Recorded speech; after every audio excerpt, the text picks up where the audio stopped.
বিশ্বকাপের মেগা ফাইনালে যখন স্পেনের হয়ে মাঠে নামবেন ১৯ বছরের তরুণ লামিন ইয়ামাল, তখন তার কাঁধে শুধু একটি ট্রফির চাপ থাকবে না, তার বুটের ডগায় লুকিয়ে থাকবে পুরো মুসলিম বিশ্ব, বিশেষ করে যুদ্ধবিধ্বস্ত ফিলিস্তিনের কোটি মানুষের এক নীরব প্রার্থনা।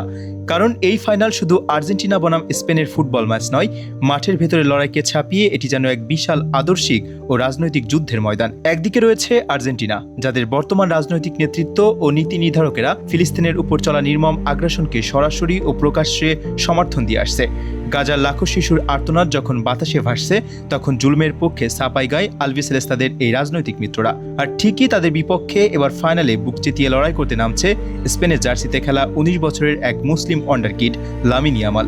ইউক্রেন যুদ্ধের সময় পুরো ইউরোপীয় ফুটবল যখন এক রাতে সংহতির রঙে ছেয়ে গিয়েছিল, ফিফাও তখন হাততালি দিয়ে বলেছিল ফুটবল মানবতার পক্ষে। কিন্তু গাজার মাটিতে যখন হাজার হাজার নিষ্পাপ শিশুর চিৎকার বাতাসে মিলিয়ে যায়, তখন ফিলিস্তিনের পতাকা ওড়ানো কেন হয়ে যায় রাজনৈতিক অপরাধ? কেন এই পতাকাকে সেন্সর করার জন্য তৈরি থাকে হাজারটা নিয়ম?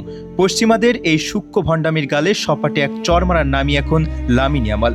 পুরো টুর্নামেন্ট জুড়ে একে একে সব মুসলিম দেশ বিদায় নেওয়ার পর বিশ্বের কোটি কোটি বঞ্চিত মানুষের শেষ আশ্রয়স্থল হয়ে উঠেছেন এই ইয়ামাল। ক্লাব ফুটবলে শিরোপা জেতার পর ফিলিস্তিনের পতাকা হাতে তার সেই গগনবিদারী উল্লাস আমরা আগেই দেখেছি। তিনি প্রমাণ করেছিলেন কোটি টাকার গ্ল্যামার আর পশ্চিমা রক্তচক্ষুর সামনে দাঁড়িয়েও তিনি তার বিশ্বাস আর শেকড়কে ভুলে যাননি। তাই রোববারের এই ফাইনাল কোনো সাধারণ ট্রফির লড়াই নয়।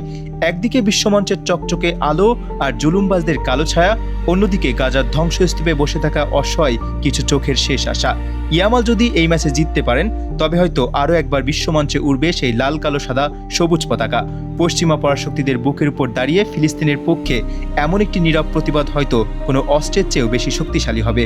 আজকের এই ক্রান্তিকালে ১৯ বছরের এক ছেলে যেভাবে পুরো জুলুমবাজের চক্রের মুখোমুখি দাঁড়িয়েছে, তা ফুটবল ইতিহাসের পাতায় এক অনন্য বিপ্লব হয়ে থাকবে। লামিন ইয়ামালের জয় মানেই যেন এক টুকরো ফিলিস্তিনের জয়। গাজাবাসী এবং পুরো মুসলিম বিশ্বের চোখ এখন মায়ামির সবুজ গালিচায়।